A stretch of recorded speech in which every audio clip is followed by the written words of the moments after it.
Lesson 4. These thoughts do not mean anything. They are like the things I see in this room, on this street, from this window, in this place. Unlike the preceding ones, these exercises do not begin with the idea for the day.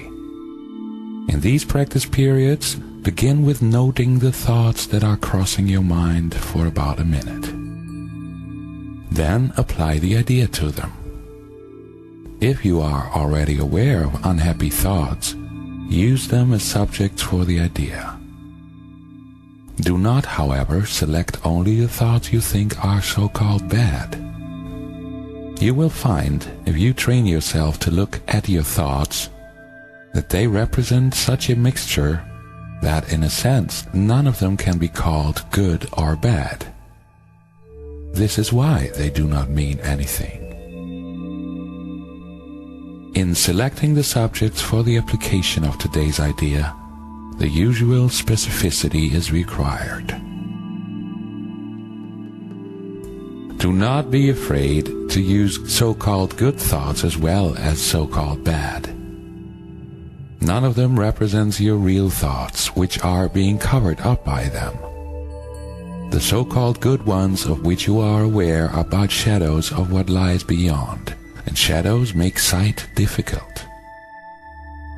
The so-called bad ones are blocks to sight and make seeing impossible.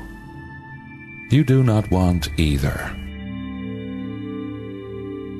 This is a major exercise and will be repeated from time to time in somewhat different form. The aim here is to train you in the first steps toward the goal of separating the meaningless from the meaningful.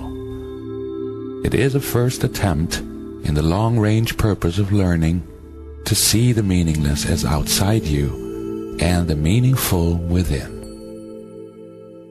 It is also the beginning of training your mind to recognize what is the same and what is different. In using your thoughts for application of the idea for today, identify each thought by the central figure or event it contains. For example, this thought about so-and-so does not mean anything. It is like the things I see in this room, or wherever you are. You can also use the idea for a particular thought which you recognize as harmful. This practice is useful, but is not a substitute for the more random procedures to be followed for the exercises.